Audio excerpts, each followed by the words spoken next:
I'm Regina, 32 years old. 3 weeks ago, at our family's Thanksgiving dinner, I stepped through the front door, balancing my grandmother's cherished pecan pie, only to find my chair had vanished from the table. 23 relatives were seated. Not one spoke. My mother met my eyes and said calmly, "There's no room for disappointments." I didn't cry. I didn't shout. I simply set an envelope on my father's plate and said, "Happy Thanksgiving. I finally understand why you've always hated me." The DNA results inside answered questions I've carried my entire life, but they also raised one far larger question, one no one in that room could face. Before I go further, if this story touches you, please like and subscribe, but only if it truly resonates. And if you're watching right now, drop a comment. Tell me where you're from and what time it is there. Now let me take you back 6 months to the day my grandmother passed. The funeral home carried the scent of lilies and fresh floor polish. I arrived an hour early, just as Grandma Ruth had always taught me. Early is on time is late. I wanted to arrange flowers, welcome guests, be useful in some small way. My mother was already there, clipboard in hand, directing the staff like a field commander. "Regina," she said without looking up, "you can stand by the entrance, greet people as they arrive." I thought I'd sit with the family. "The front row is for immediate family," she replied, "for those who were truly close to your grandmother." The words struck like an open hand. For the past 5 years, I'd spent every Sunday afternoon with Grandma Ruth. I drove her to every doctor's visit. I held her hand while the hospice nurse gently explained comfort care. "Mom," I said, "I was close to her." She finally glanced at me, her face showing neither anger nor disappointment, just a blankness, as if I were a stranger on a city bus. "Clarissa is flying in from Boston. She needs the space. You understand?" I understood. I always understood. The service was lovely. Clarissa wept gracefully in the front row, dabbing her eyes with a monogrammed handkerchief while our mother comforted her.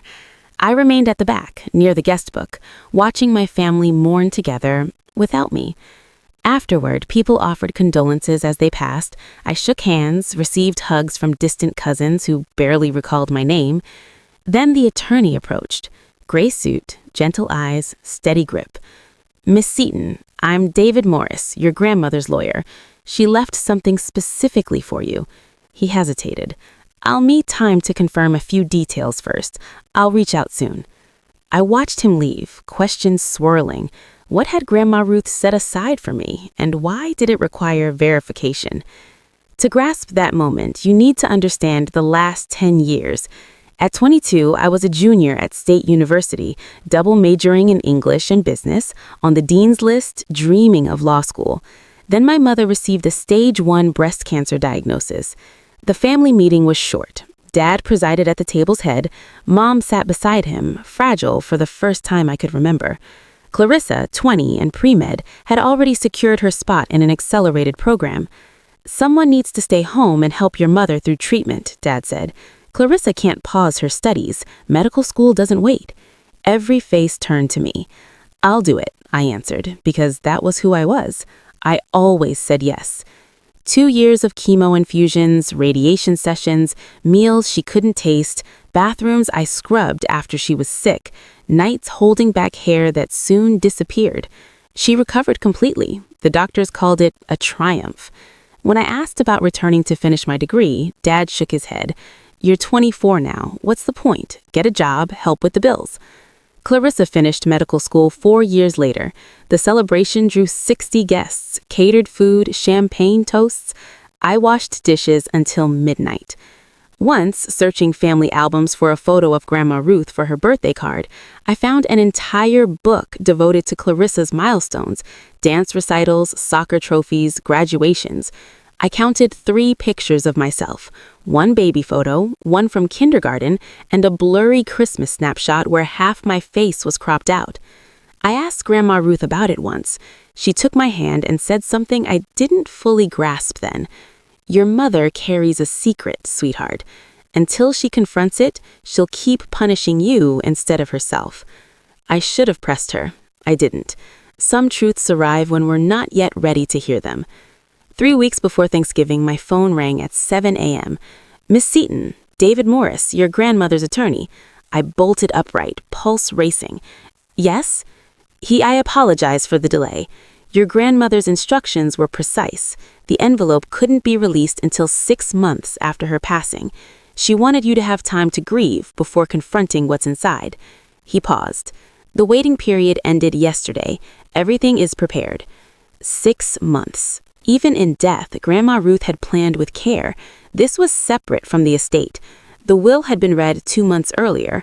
Mom received the house, Clarissa the jewelry and trust fund. I was given vintage teacups and a handwritten recipe book. This item had been kept in a private safety deposit box with strict orders. It could only be opened after her death and delivered solely to me. I met him at his office that afternoon. The envelope was thick, sealed with red wax. In Grandma's familiar script across the front, "For Regina, when you're ready to know the truth." He also left a message. He read from a small card. "Read it when you're ready to face what I couldn't tell you in life. I'm sorry it took me so long. I love you, Ruthie." My hands shook as I accepted the envelope. It felt heavy, not merely with paper, but weighted with something deeper. Secrets, answers, truths I wasn't certain I wanted. Did she say what's inside? No, only that you deserve the truth. I drove home with the envelope resting on the passenger seat like an unexploded device, waiting for the moment I dared to open it. When I reached my apartment, I slipped the envelope into my nightstand drawer. I wasn't ready, not yet. But Thanksgiving loomed, and deep down I sensed everything was about to shift. I just didn't realize how completely. 5 days before the holiday, my mother called. Unusual. We rarely spoke by phone. Texts, yes, clipped and practical. Family dinner at 6, bring a side dish. Never real conversation. "Regina," her voice was brisk, efficient. "Thanksgiving this year is at our house, the whole family, both sides." "Okay, I'll make Grandma Ruth's pecan pie." "Clarissa has an announcement, something wonderful." A pause thick with implication. "Everyone's coming. Aunts, uncles, cousins, 20-some people. This is important." I knew what she left unsaid. "Don't embarrass us. Don't be you." "I'll be there." "Good. Arrive an hour early. Someone needs to help set the table." She hung up without goodbye. I sat holding the phone, staring at empty air. Then my gaze drifted to the nightstand drawer. The envelope waited, still sealed. What was I so afraid of? I pulled it out, turned it slowly in my hands. The red wax seal. Grandma Ruth's familiar, careful script. "When you're ready to know the truth." Was I ready now? The next day, I learned Clarissa's wonderful news. She posted it on Instagram, a photo of herself cradling her rounded belly, a cascade of heart emojis, caption reading, "Baby Ruth Satan Wells arriving any day now. 3rd trimester glow is real." My perfect sister was having a perfect baby with her perfect lawyer husband. The family would celebrate, champagne would sparkle, my mother would shed joyful tears, and I would be there, quiet, invisible, passing the mashed potatoes. Something cracked inside me, a fracture in the wall I'd built just to survive. Maybe it was time to stop disappearing. That night, I opened the envelope. My fingers trembled as I broke the wax seal. Inside, a handwritten letter, 3 pages long, a folded document bearing a medical laboratory letterhead, a photocopy of what appeared to be a birth certificate, key sections blacked out with heavy marker. I read Grandma Ruth's letter first. "My darling Regina, I'm sorry. I've carried this secret for 32 years and I should have told you long ago. I was afraid of what it would do to the family, afraid of losing your mother, afraid of hurting you, but you deserve the truth. You are not Harold's biological daughter. I'd had suspicions for years. The way your mother looked at you, not with love, but with something else. Guilt, perhaps? Fear. Harold regarded you like a stranger he couldn't quite place. I told myself I was imagining it. 2 years ago, I stopped imagining. I took samples, your hairbrush from my bathroom, Harold's water glass, and sent them to a private lab. The results are enclosed. 0% probability that Harold Sigton is your biological father. I confronted your mother. She begged me not to tell a soul. She cried, said if Harold learned the truth, he would leave her. She made me swear silence. I kept that promise while I lived, but I will not let you spend the rest of your life not knowing who you are. Your mother refuses to name your biological father. I tried to discover it. I couldn't. That secret she guards with her life. I'm sorry I wasn't braver. I'm sorry I allowed her to punish you for her own mistake. You never deserved any of it. I love you more than you know. Grandma Ruth. I read the DNA report 3 times. The number swam through tears. 0% match. 32 years of being treated like an outsider. Now I understood why. But who was my real father? I didn't sleep. I sat on the apartment floor, papers fanned around me like evidence from a long-buried crime scene. The report, the letter, the redacted birth certificate. Someone had carefully obscured the father's name. My entire life rearranged itself in an instant.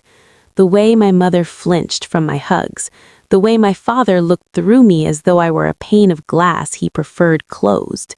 The way Clarissa received everything, tuition, celebrations, praise, while I gathered scraps. It wasn't random. It wasn't because I'd failed. It was because every glance at me reminded them of a lie they'd buried. I had 2 paths: stay silent, refold the papers, return the envelope to the drawer, arrive at Thanksgiving, set the table, pass the gravy, remain the invisible disappointment, never learn who I truly am. Or speak, risk losing the family I've spent 32 years trying to earn, but finally stop apologizing for my existence. Grandma Ruth's words echoed, "You didn't deserve any of it." For 32 years, I'd believed I was defective, that if I tried harder, loved deeper, sacrificed more, one day they would love me in return. The DNA report confirmed what I'd always felt, but could never prove. The game had been rigged from the beginning. I photocopied everything, locked the originals in my safe, and slid the copies into a fresh envelope. I wasn't going to Thanksgiving for revenge. I was going for answers.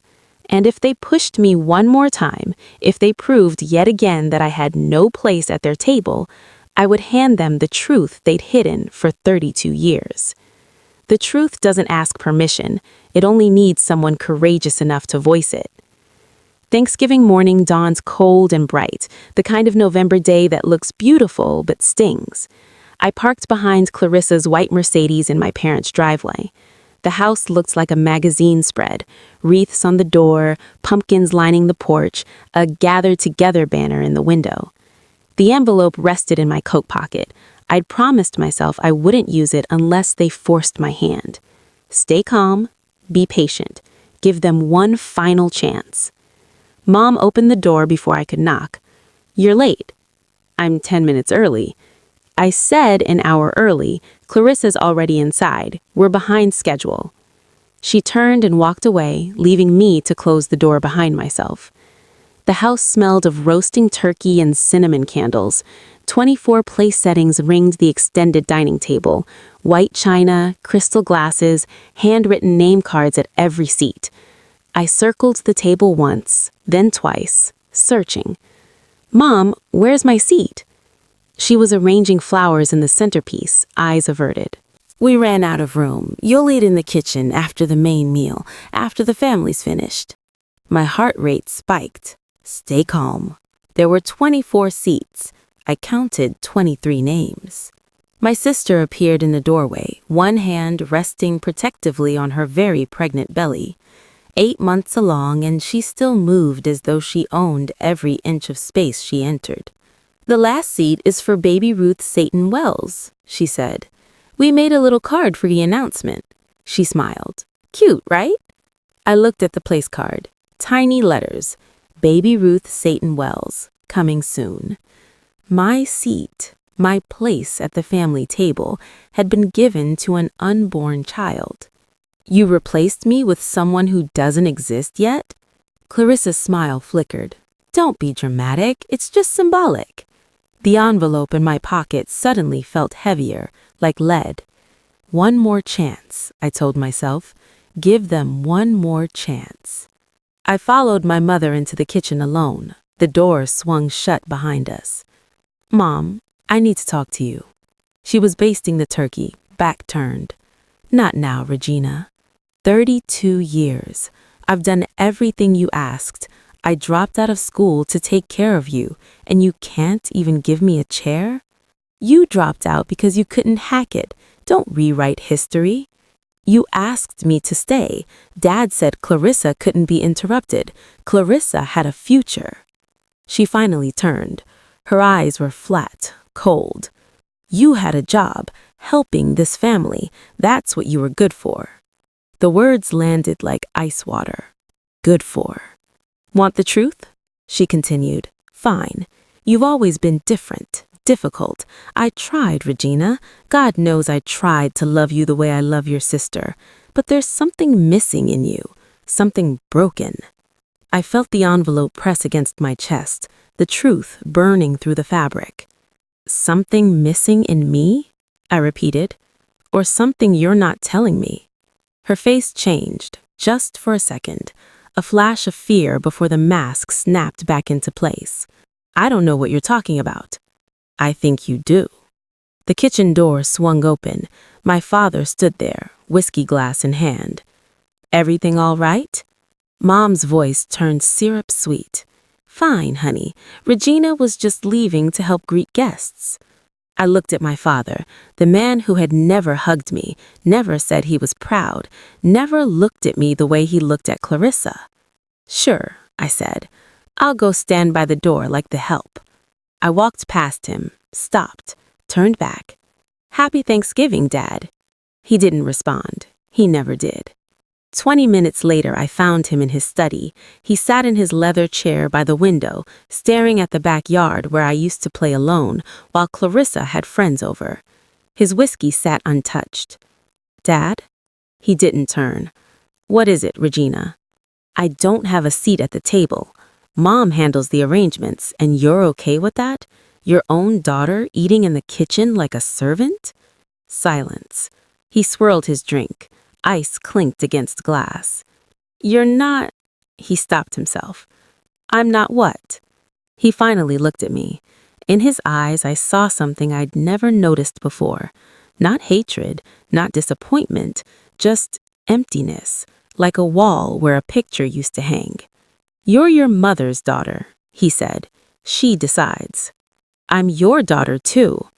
The silence stretched so long I could hear the clock ticking on his desk. You're your mother's daughter, he repeated. The emphasis shifted this time, a weight I was only beginning to understand. Dad, if there's something I should know, drop it, Regina. He turned back to the window. Today is about Clarissa, about the baby. Don't cause problems. I've never caused problems. That's the one thing I've never done. Then don't start now. I left his study with a new certainty hardening in my gut. My father knew something, maybe not everything, but enough, and he'd chosen silence over truth, comfort over honesty. He'd watched me treated like an outsider for 32 years and never spoken a word. That wasn't neutrality, that was complicity.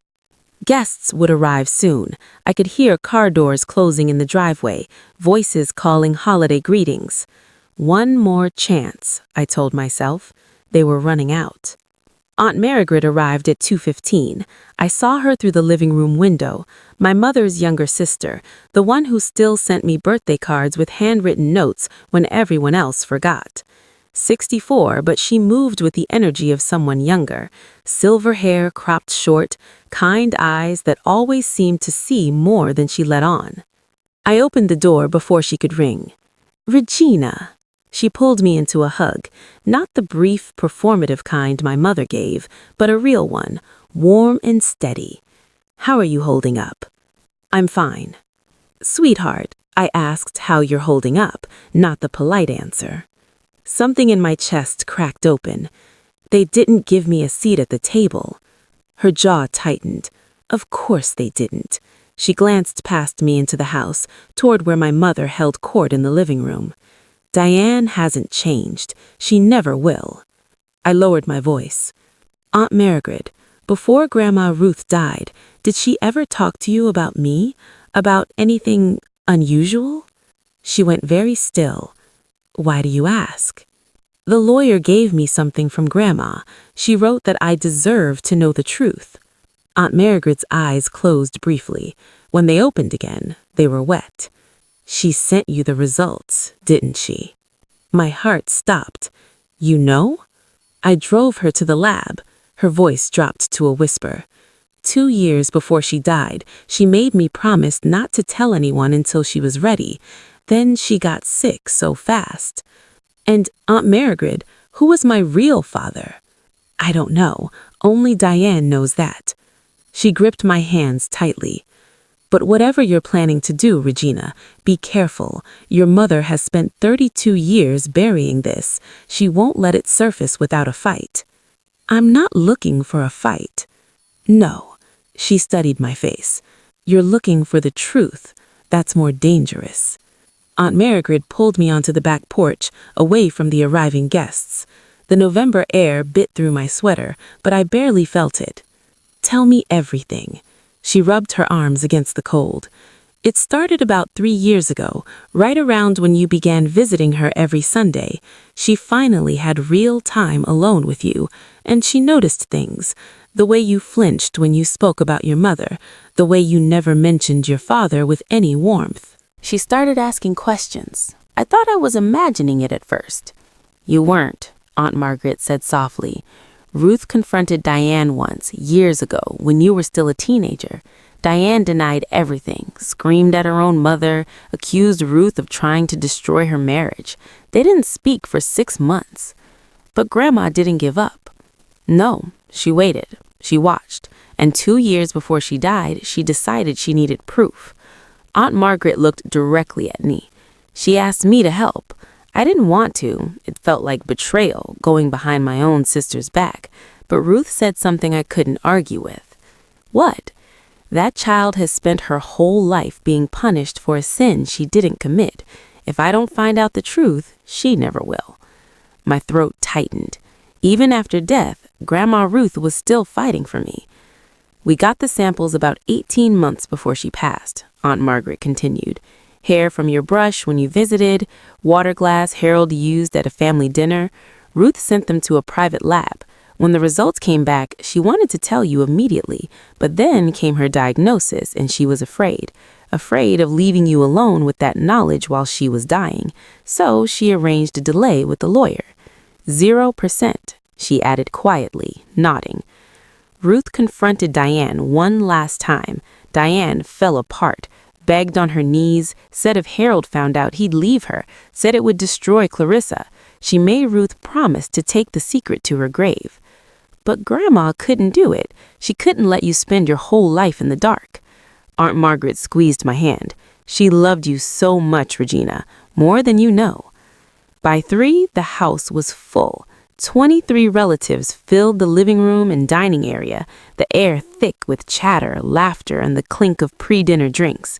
Cousins I saw once a year, aunts who air-kissed my cheek without meeting my eyes, uncles who called me Rachel or Rebecca before correction. I stood by the kitchen doorway, watching my family celebrate without me. My father tapped his wine glass with a fork. The room fell silent. Before we sit down, he said, I want to say how grateful I am for this family, for my beautiful wife Diane, who made this meal possible, for our daughter Clarissa, who makes us proud every day. He raised his glass toward our sister.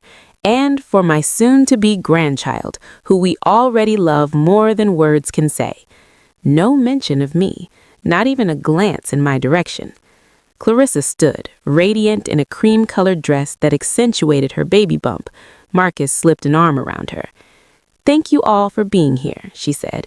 We have an announcement, though I'm sure most of you already saw it on Instagram. Light laughter rippled through the room. We're expecting, due any day now, and we've decided to name the baby Ruth, after our grandmother. The room erupted in applause. My mother's smile flickered for a single second before she dabbed what looked like happy tears. Everyone hugged Clarissa. I stood frozen. They were naming the baby after Grandma Ruth. I watched my mother's face carefully. She hadn't known. Clarissa probably kept it secret to surprise her, thinking it would be sweet. The irony was thick, I could choke on it. My mother was trapped. She couldn't object without explaining why, and she couldn't explain why without revealing everything. For once, Clarissa's thoughtlessness had backed her into a corner. Aunt Margaret caught my eye across the room. Her expression said, "Not yet, be patient." But patience was wearing thin. "Regina," my mother's voice sliced through the noise. "Guests are seated. Go to the kitchen and make sure the serving dishes are ready. Let the adults enjoy the meal." Let the adults enjoy the meal. I was 32 years old. I need to pause here for a moment because I know some of you understand exactly what I'm feeling right now. Have you ever stood at the edge of a family gathering, watching everyone else belong, wondering why you never could? If you have, comment "I understand" below. And if you haven't subscribed yet, now's the time, because what happens next changes everything. Let me tell you about the toast. It started innocently enough. Clarissa stood at the head of the table, sparkling cider in hand. No alcohol this close to her due date. Pregnancy glow in full effect. 23 faces looked up at her with adoration. I stood in the kitchen doorway, dish towel over my shoulder like a uniform. "I want to thank everyone for being here," she began, "especially Mom and Dad who sacrificed so much to give me every opportunity. The piano lessons, private school, medical degree." She laughed lightly. "I know I wasn't cheap." Polite chuckles circled the table. "And I want to acknowledge someone else." She turned toward me. My heart lifted for a stupid, hopeful second. My sister, Regina, who stayed home when Mom was sick so I could pursue my dreams. The room made sympathetic noises. I waited for the rest, the gratitude, the recognition, something. Every successful family needs someone who stays behind, someone to hold down the fort while the rest of us reach for the stars. Regina is that person. She's our foundation. Foundation, the thing people stand on, walk over, never see. So thank you, Regina, for being, she paused, searching for words, reliable, steady. You know, the dependable one. More murmurs of agreement, and Aunt Barbara nodded sagely. Every family needs a Regina. Clarissa raised her glass. To family. To family, everyone echoed. I didn't raise anything. My hands were full of serving dishes I'd been carrying when she began her speech. Dependable, reliable, steady. Not smart, not accomplished, not loved, just useful. My mother caught my eye and smiled, the kind of smile that said, "See how generous we are acknowledging you at all?" The envelope in my pocket felt like it was burning through my coat. Not yet, I told myself, but soon. I retreated to the kitchen to reload serving dishes. Through the crack in the door, I could hear the conversation at the table. Such a shame about Regina, Aunt Barbara, my mother's cousin from Philadelphia. Diane told me she just couldn't finish school, some kind of anxiety issue. I heard it was motivation, another voice added, Uncle Thomas. Some people just aren't cut out for academics. A cousin's wife I barely knew. She's still single, isn't she? 32 and never married. Diane said she's too difficult, scares men away. My mother's voice floated above the rest, sweet as poisoned honey. I've tried to help her, God knows I've tried, but Regina has always been different. Even as a child, there was something not quite right. I used to pray she'd grow out of it. You're a saint, Diane, dealing with that for so many years. We do what we do for our children, all of them. I pressed my back against the kitchen wall, hands shaking. She'd built this narrative for decades, the disappointing daughter, the difficult one, the one who could never quite measure up. It wasn't random cruelty, it was strategy. If anyone ever questioned why she treated me differently, the answer was ready-made. Poor Diane, stuck with such a troublesome child. Poor Diane, who tried so hard, but Regina just wouldn't cooperate. The truth never stood a chance against a story that comfortable, that convenient. I thought of all the family gatherings where I'd felt judgmental eyes on me, all the whispered conversations that stopped when I walked in, all the pitying looks from relatives who thought they knew who I was. They didn't know me. They knew my mother's version of me, and tonight that version was going to die. After the main course, I carried out Grandma Ruth's pecan pie. I'd spent hours on it. Her exact recipe, handwritten on a card stained with decades of kitchen love. The lattice crust was golden brown. The filling smelled like cinnamon and memory, like the only person in this family who'd ever loved me without conditions. I set it on the table. Conversation paused. "What is that?" My mother's voice sharpened. "Grandma Ruth's pecan pie, her recipe." "I didn't put that on the menu." I thought, for the baby. Clarissa said they're naming her Ruth. It seemed fitting. The silence stretched like a held breath. Clarissa exchanged a quick glance with my mother. "That's sweet," Clarissa said carefully, "but we actually have a dessert catered from Henri's bakery, 3-tier pumpkin cheesecake." "There's room for both," I said. My mother stood. "Regina, take that to the kitchen. We don't need it." "It's Grandma's recipe. She taught me herself." "I said we don't need it." Her voice rose. Heads turned. "You don't have a seat at this table. What makes you think your pie belongs here?" The words landed like a physical blow. 23 faces stared at me. Some looked uncomfortable. Some looked curious. Some, the ones who'd heard my mother's stories, looked like they'd expected this. "Why don't I have a seat?" My voice was calm, calmer than I felt. "I'm your daughter." My mother's mask slipped. Just for a second, I saw the real her underneath. Not cold, but terrified. Then it snapped back. "You are a disappointment," she said loud enough for everyone to hear. "You've always been a disappointment, and there is no room at this table for disappointments." The room went silent. Nobody defended me. Nobody said a word. I stood there a long moment, the pie in my hands, 23 pairs of eyes on my face. Something inside me, the thing that had kept me quiet for 32 years, that had made me believe if I just tried harder, loved more, gave more, they would finally accept me, that thing cracked open and fell away. I set the pie down gently on the table. 32 years, I said. My voice didn't shake.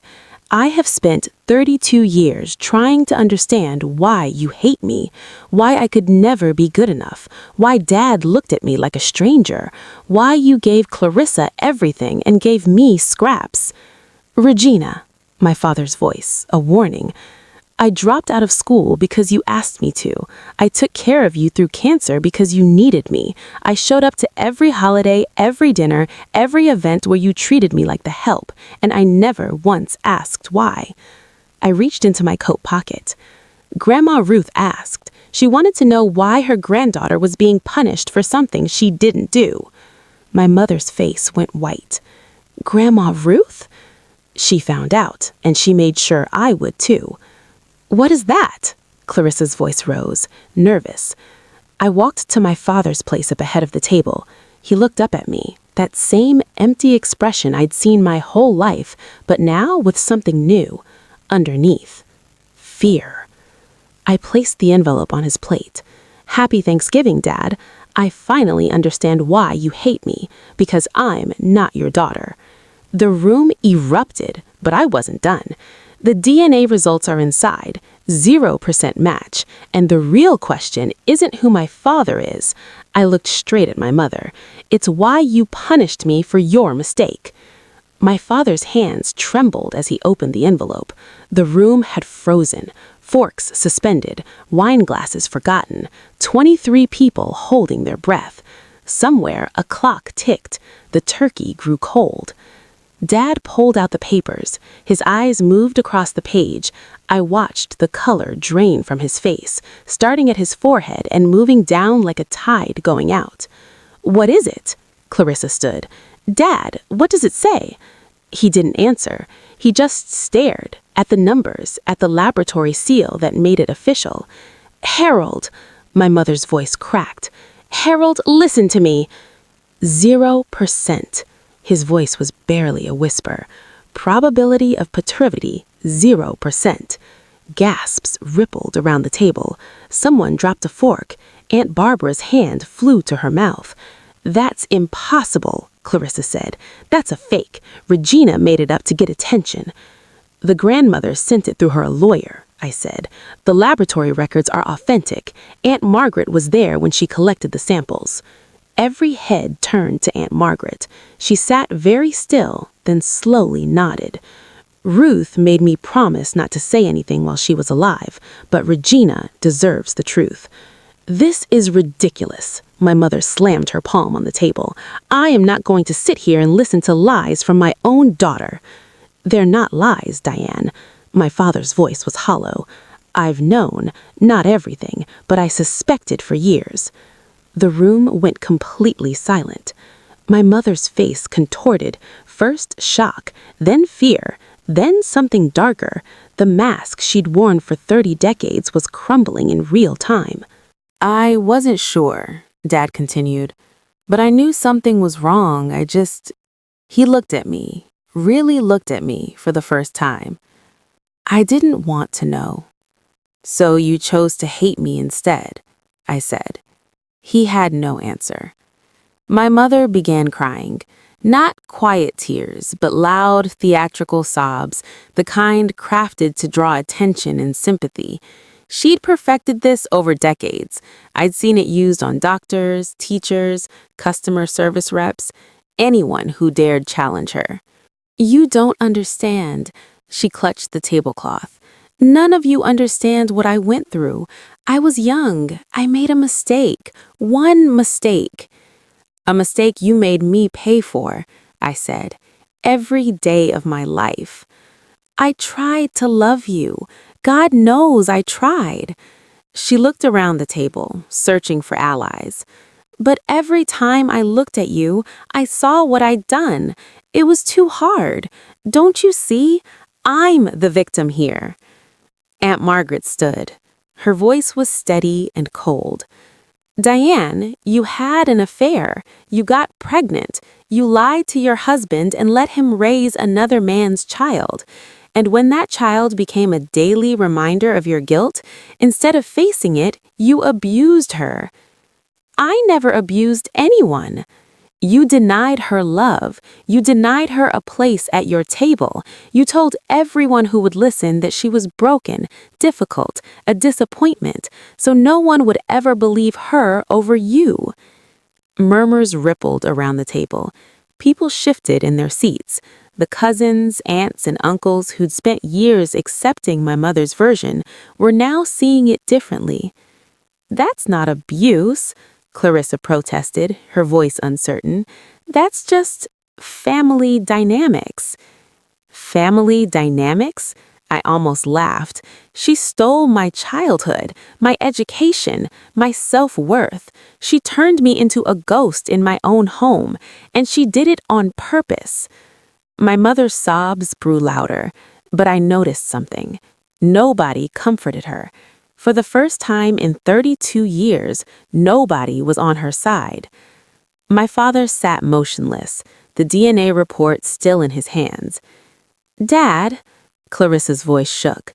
"Dad, say something. This doesn't change anything. You're still my father. Regina is still—" "When did you know?"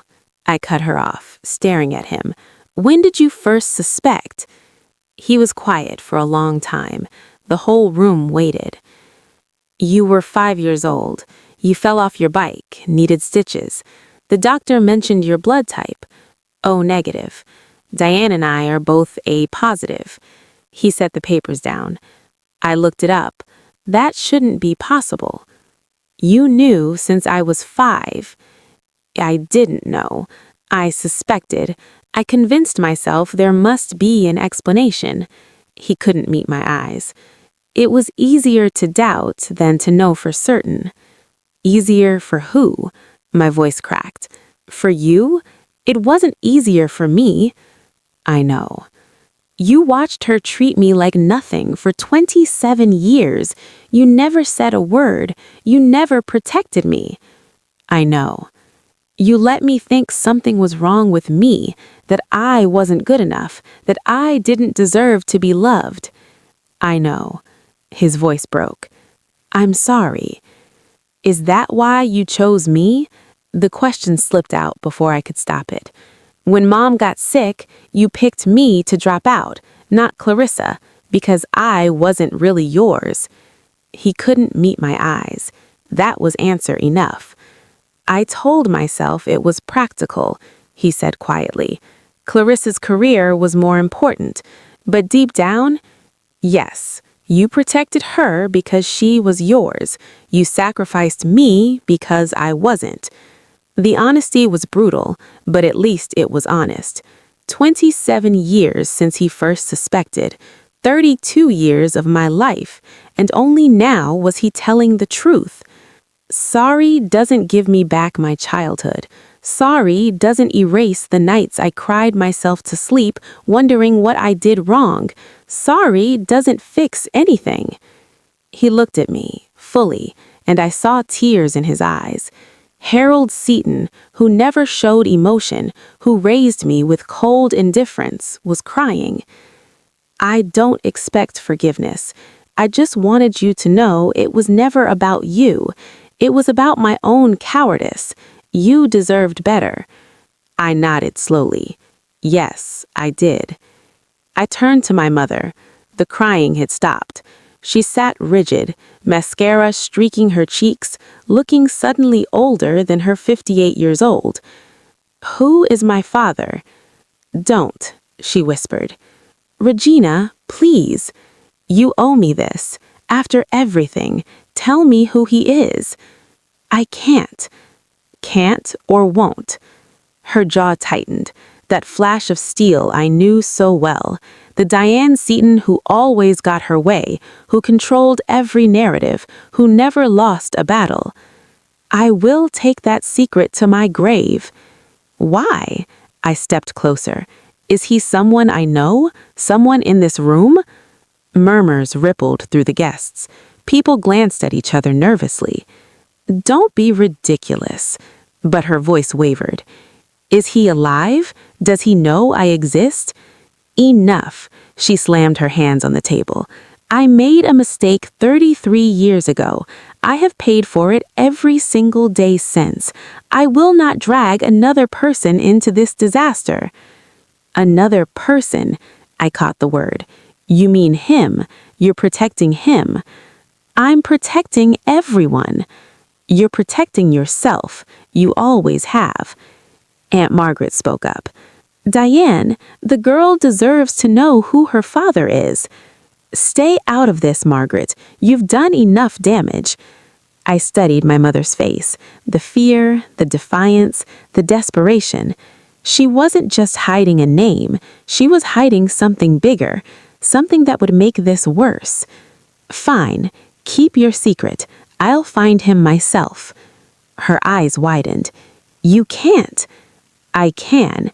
DNA databases, genealogy websites, private investigators, one way or another, I'll know. I picked up Grandma Ruth's pie from the table. Enjoy your Thanksgiving. I turned toward the door.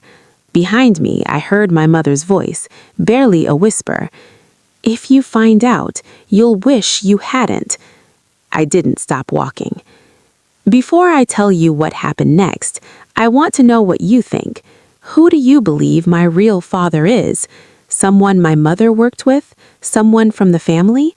Comment your theory below. I read every single one. If you're new here and this story has you hooked, hit subscribe and the notification bell, because the aftermath of that Thanksgiving changed everything. Let me tell you about the fallout. I walked to the front door, Grandma Ruth's pie in my hands, 23 pairs of eyes on my back. Clarissa caught up with me in the hallway. Regina, wait. She grabbed my arm. Her face was blotchy, mascara streaking down her cheeks. You can't just leave. You've destroyed everything. Did you hear what I said in there about the DNA? Her voice cracked. I heard, but that doesn't... you're still my sister, right? We grew up together. Mom is still your mom." For a moment, I saw something genuine flicker in her eyes. Fear. The same fear I'd carried my whole life. The terror of not belonging. Then it hardened into something sharper. "This was supposed to be my day," she said. "My special day. And you made it about you." I stopped, turned. My sister's perfect face was flushed, panicked, mascara threatening to run further. "What exactly did I destroy, Clarissa?" "Thanksgiving, Mom and Dad's marriage, my pregnancy announcement." Her voice rose. "This was supposed to be my day, and you turned it into—" I looked at her, really looked, for the first time in years. The golden child, the perfect daughter, the one who received everything I was denied. "You've had 32 years of special days," I said quietly. "Every birthday party bigger than mine, every achievement celebrated while mine went unnoticed, every time Mom looked at you with love and looked at me with nothing. That's not my fault." "No, it's not." I pulled my arm free. "But you enjoyed it. You never once questioned why I was treated differently. You never stood up for me. You just accepted that you deserved more." Her mouth opened, closed. No words came. "I'm not angry at you, Clarissa.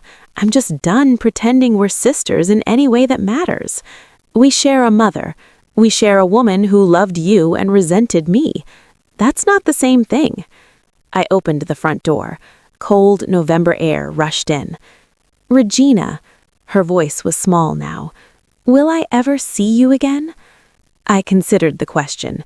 32 years of being her shadow, her backdrop, her foil. "Maybe when you're ready to see me as a person instead of a prop." I stepped out into the cold. The door closed behind me. I didn't look back. I was halfway to my car when I heard footsteps. Aunt Margaret caught up, slightly breathless, coat unbuttoned. "Regina, wait, please." I stopped but didn't turn. My hands shook. Cold or adrenaline, I couldn't tell. "You don't have to go through this alone." She stepped around to face me, her kind eyes wet with tears. "Ruth would be so proud of you, standing up like that, telling the truth." I'm not sure proud is the right word. I just blew up my entire family. "No, sweetheart. Your mother blew it up 32 years ago. You just showed everyone the wreckage she'd been hiding." She pulled me into a hug, and something inside me broke. I cried, really cried, for the first time that night. For the grandmother who loved me, for the childhood I never had, for the truth that hurt as much as it healed. "What do I do now?" I whispered. Aunt Margaret pulled back and reached into her coat pocket. She handed me a folded piece of paper. "Ruth wanted you to have this. She was going to give it to you herself, but she ran out of time." I unfolded it. A name, an address, a phone number. "What is this?" "A private investigator who specializes in genealogical searches. Ruth had already started the process of finding your biological father." She paused. She narrowed it down to 3 possibilities before she got too sick to continue. 3? "One died in 2015, one lives in Europe," she pointed to the address, "and one lives 20 minutes from here." My heart stopped. 20 minutes. "He doesn't know about you," Aunt Margaret said softly. "But if you want to find out who he is, this woman can help." I clutched the paper like a lifeline. I drove for an hour before I realized I wasn't heading home. The highway stretched dark and empty. Other families were inside, warm, eating leftover pie, watching football, doing normal Thanksgiving things. I was driving through the night with a piece of paper burning a hole in my pocket and Grandma Ruth's pie slowly cooling on the passenger seat. I pulled over at a rest stop near the state line. The parking lot was empty except for a few long-haul trucks. I turned off the engine and sat in the silence. My whole life I'd waited for my parents to explain why they didn't love me. I'd tried everything, being perfect, being invisible, being useful. Nothing worked. Now I knew it never could have. I wasn't their failure. I was their secret, their shame. Every time they looked at me, they saw the lie at the center of their marriage. I pulled out my phone and stared at the number on the paper. The investigator, the trail to my biological father. Part of me wanted to call right then, drive to his house, knock on his door. Another part was terrified. What if he was worse than Harold? What if he knew about me and didn't care? What if finding him just gave me another father who didn't want me? I looked up through the windshield. The stars were bright out here, far from city lights. "Grandma," I whispered, "what do I do?" The wind picked up, rocking the car gently. I thought of what she'd written in her letter. "You deserve to know who you are." Maybe that was the answer. Not what I would find, but who I would become in the searching. I turned the car back on. I still didn't know where I was going, but for the first time, I was the one driving. 1 week after Thanksgiving, my phone buzzed with a text from Aunt Margaret. "Your father filed for divorce this morning. Thought you should know." I stared at the message for a long time. 35 years of marriage ended with a courthouse filing. Over the next few days, the updates trickled in. Harold had moved into a hotel downtown. He'd hired a good lawyer. Diane was claiming the DNA test was inadmissible, that I'd fabricated it for attention, that she was the victim of a coordinated attack. Nobody was buying it. "The family is splitting," Aunt Margaret told me over coffee that Saturday. "Barbara called to apologize for all the things she said about you over the years, said she feels sick about it. Thomas wants to have lunch with you, says he judged you unfairly." "Now they believe me," I said. "Now they can't pretend they don't." She stirred her coffee. "Your mother called me 17 times yesterday," Aunt Margaret said. "She's losing the narrative, and she doesn't know how to function without it." My phone buzzed again. Clarissa, her 7th call this week. I let it go to voicemail, then read the transcript. "Regina, please call me back. I'm 8 weeks pregnant and my parents are getting divorced and you won't talk to me. This stress isn't good for the baby. Whatever I did, I'm sorry, okay? Just please." I deleted it. "That's cold," Aunt Margaret observed. "She's not sorry for what she did. She's sorry she's uncomfortable." I slipped my phone away. "There's a difference." "There is." Aunt Margaret nodded slowly. "What about Harold? He called the bookshop looking for you." "I know. Are you going to talk to him?" I thought about it. The man who knew, or suspected, and chose silence. The man who let me suffer to protect his own comfort. Eventually, when I'm ready, if I'm ever ready. 2 weeks after Thanksgiving, Harold found me. I was shelving books in the biography section when the bell above the door chimed. Something made me look up. He stood in the entrance, smaller than I remembered, older. His coat hung loose on his shoulders as if he'd lost weight. "Regina," his voice was hoarse. "Can we talk?" I led him to the coffee corner at the back of the shop. We sat across from each other at a small table. 2 people who'd lived in the same house for 18 years and never really known each other. "I'm not going to make excuses," he began. What I didn't do, was wrong." "When you suspected," I said, "when you first doubted I was yours, what stopped you from finding out for sure?" He stared at his hands. "Fear. If I knew for certain, I'd have to do something about it. Leave Diane, tear the family apart, face what it meant about my marriage. So you punished me instead." I told myself I wasn't. I told myself I was just keeping my distance, being fair. Fair. I convinced myself that treating you like a stranger was fair. It wasn't. I know. He looked up at me, eyes red-rimmed. "You were a child, Regina. You didn't ask to be born into this mess, and I made you carry the weight of my own cowardice." I felt something shift inside me. Not forgiveness, not yet, maybe not ever, but something like acknowledgement. "There's something you should know," he said, reaching into his jacket. After Thanksgiving, I couldn't sleep. I went through old boxes in the garage, things from when Diane and I first got married. I found her work albums from the accounting firm. He slid a photograph across the table. A company picnic, summer 1992. My mother in a sundress, laughing at something off camera. Next to her, his hand almost touching her shoulder, a young man with dark hair and kind eyes.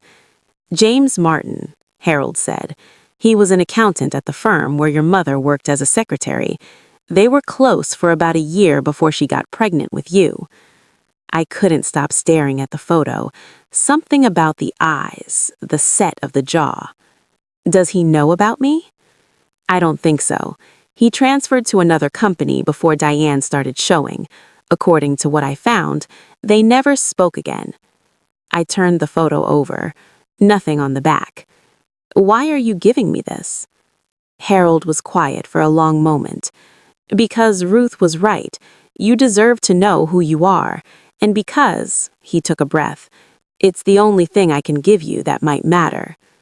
I thought about the investigator's information waiting in my apartment, the 3 possibilities. One dead, one in Europe, one 20 minutes away.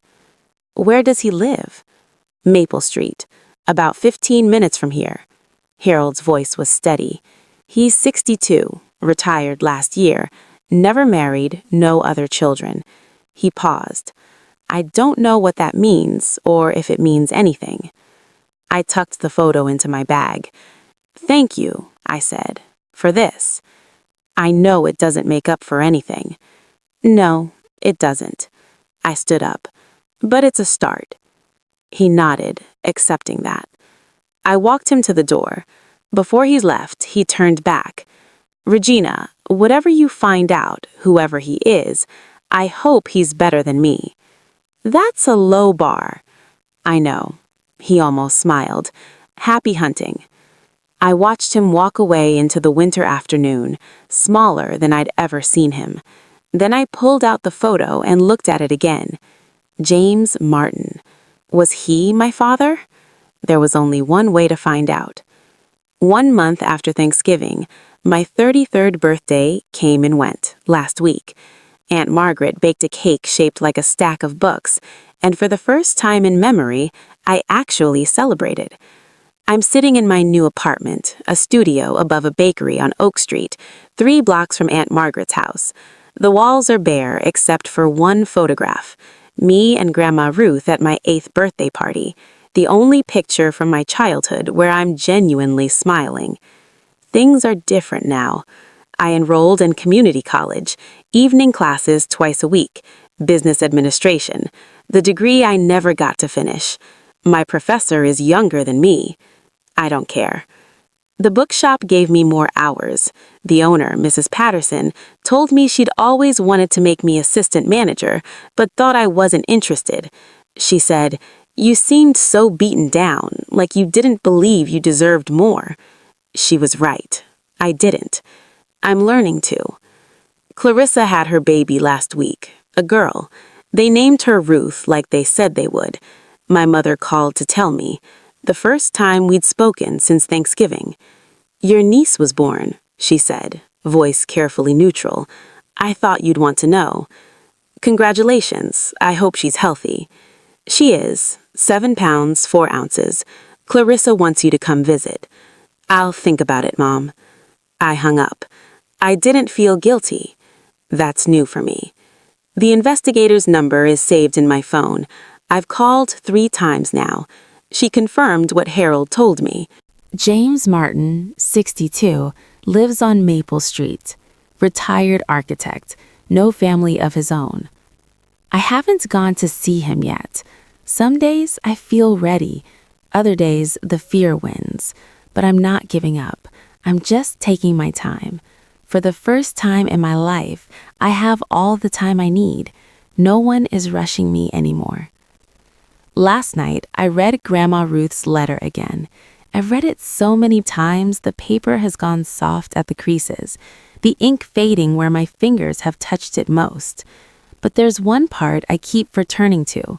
a postscript I almost missed the first time, written in smaller letters at the bottom of the last page. P.S. Regina, I want you to remember something. You were not a mistake. You were not a punishment. You were not something to be ashamed of. You were a miracle I got to love for 30 years. The bravest, kindest, most resilient person I've ever known. Not in spite of what you went through, but because of how you survived it. Your mother's choices are not your story. Her shame is not your burden to carry. You are allowed to be happy. You are allowed to be loved. You are allowed to take up space in a room without apologizing for existing. Whoever your father is, wherever he doesn't define you either. You are already whole. You always have been. I'm sorry I couldn't be there to see you rise, but I know you will. You were born to find your truth, but don't let it consume you. Live, sweethearts. That's the only revenge that matters. All my love forever, Grandma Ruth. I held the letter to my chest and cried. Not the broken, hopeless tears I'd shed so many times before. These were different, cleansing, like rain after a long drought. She believed in me when no one else did. She saw me when everyone else looked away. And even though she's gone, I feel her with me, in this apartment, in my choices, in the life I'm finally building for myself. I'm trying, Grandma, I whispered. I'm really trying. Somewhere, I know she heard me. Today, I'm sitting at my kitchen table, my table with 4 chairs, in my apartment, looking at my phone. There's a text message I haven't opened yet. It arrived this morning from a number I don't recognize. I already know what it says. The investigator told me it was coming. James Martin found out about me. Someone, probably Harold, told him. He reached out through the investigator, asking if I wanted to meet. I've read the preview 50 times. Hello, Regina. I don't know if this is welcome, but I recently learned that I might be... The rest is hidden behind the notification. I haven't swiped to open it yet. Aunt Margaret is coming for dinner tonight. I made Grandma Ruth's pot roast, another recipe from the handwritten book. The apartment smells like rosemary and home. There's a new photo on my fridge. Me and Aunt Margaret at the bookshop the day I got promoted to assistant manager. Both of us grinning like idiots. I'm 33 now, a college student again. I have a job I actually care about, an aunt who loves me, and a grandmother who believed in me when no one else did. I have questions that might never be answered, a mother I may never forgive, a sister I'm not sure I want to know, and a message on my phone from a man who might be my father. I'll open it eventually, when I'm ready, but not right now. Right now, I have a pot roast to finish, an aunt to hug, a life to live. For the first time in 33 years, I get to choose what happens next. Not my mother, not Harold, not a secret older than I am. Just me, Regina Seaton, whoever that turns out to be. I'm finally holding the pen. And that's everything. If there's anything you take from my story, I hope it's this. You don't owe your silence to people who hurt you. Setting boundaries isn't abandoning your family, it's protecting yourself. And sometimes the truth hurts, but living a lie hurts more. Thank you for staying with me until the end. If this story resonated with you, or if you know someone who needs to hear it, please share it. Hit that like button if you felt something. Subscribe if you want more stories like this one. And tell me in the comments, do you think I should message James Martin? Should I meet my biological father? I really want to know what you would do. Check the description for more stories. And wherever you are, whatever you're going through, I hope you find your truth too.